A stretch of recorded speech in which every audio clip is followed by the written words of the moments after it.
ChatGPT can write code, poetry, and even act as a therapist. But how does a machine understand context and emotion? It all comes down to a concept called self-attention, and it's not what you think. If you think it's just a giant search engine like Google, looking up answers from a database, you are not quite right. It does not search for answers, it creates them. For the next few minutes, I'm going to give you the simple explanation you have been looking for. We will strip away the jargon and uncover the two main phases that make ChatGPT possible. We will discover its secret weapon called the transformer architecture and finally understand what happens every time you hit enter.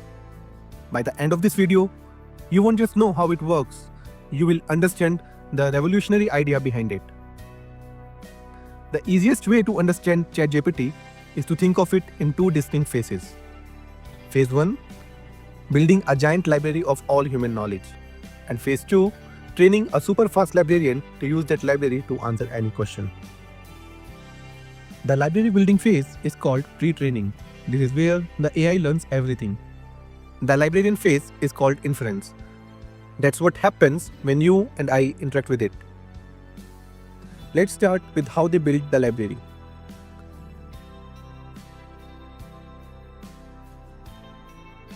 So how do you teach an AI about, well, everything? You can't possibly create a Q&A for every topic in the world. The breakthrough was not to do that. Instead of supervised learning, where you tell it, this is the question, this is the right answer, ChatGPT was trained using unsupervised learning. Imagine giving a baby a library with every book, every website, every conversation ever recorded, and just letting it read for years.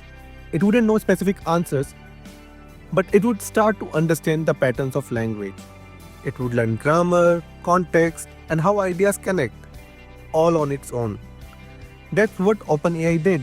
They fed the models, specifically the ChatGPT 3 and ChatGPT 4 models, a colossal amount of text from the internet. We are talking about 45 terabytes of text data. That's like reading the entire Wikipedia library over 2000 times. But how does it make sense of all this data? This is where the magic ingredient comes in, the transformer architecture.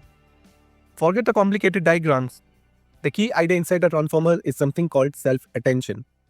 Think of it like a detective reading a sentence. If the sentence is, "The king sat on the throne because he was tired," the detective brain or the AI self-attention instantly knows that he refers to the king. Self-attention allows the AI to weigh the importance of every word in a sentence relative to all other words. It learns which words are connected, creating a rich web of context. This is how it understands that bank means one thing in river bank and something completely different in money in the bank. So the pre-training phase is just this, letting the transformer model read trillions of words and use self-attention to build a statistical map of how human language works. It's not memorizing, it's understanding patterns. But there's one more crucial step. A brain trained on the whole internet might be smart, but it could also be rude, biased, or unhelpful. That's where human comes in a process called reinforcement learning from human feedback. Real people would rank the AI's answer. If the AI gave a good, helpful, safe answer, it got a reward. If it gave a bad one, it was corrected. This fine-tuning process is like teaching a super smart librarian manners or how to be genuinely helpful.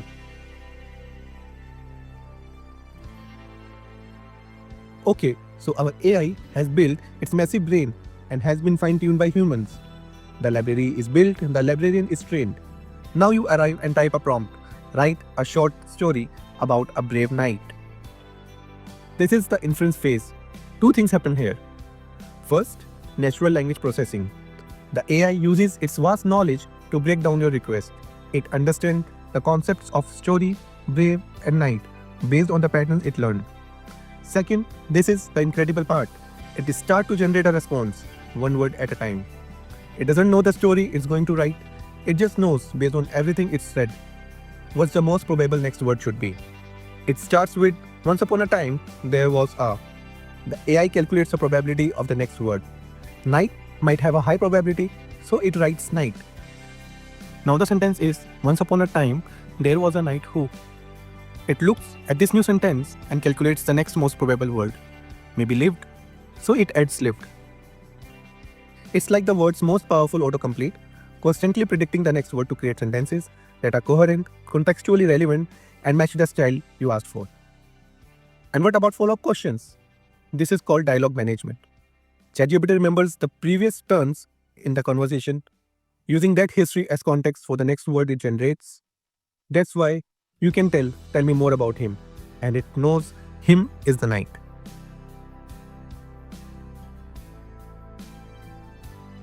So let's recap the simple version. First one is pre-training. ChatGPT reads a huge chunk of the internet using its transformer brain and self-attention to learn the patterns and connections in language. It built the library. Second is fine-tuning. Human guided the AI to be helpful and safe. They taught the librarian manners. Third is inference. When you type, it understands your request and generates an answer by predicting the most likely next word over and over again. The librarian is creating a new answer just for you. And all of this runs on an almost unimaginable amount of computer power. Microsoft built a custom supercomputer for OpenAI using tens of thousands of powerful GPUs, all networked together, just to handle the training and the millions of queries we send it every day. So it's not magic, but it is monumental achievement in technology. It's a pattern matching, world predicting machine, fine-tuned to be most useful tool possible. Now, I have a question for you. Now that you know how it works, does it change how you think about AI? And what is the most surprising or creative thing you have ever gotten ChatGPT to do? Let me know in the comments below.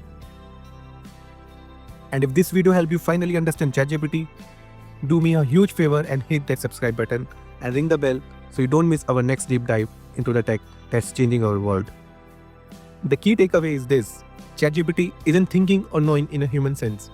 It's a master of probability, a brilliant student of human language that can assemble words in a way that is incredibly useful and coherent. The technology is only getting better, with models like ChatGPT 4o becoming even faster and more capable. Understanding how it works is the first step to using it effectively and safely.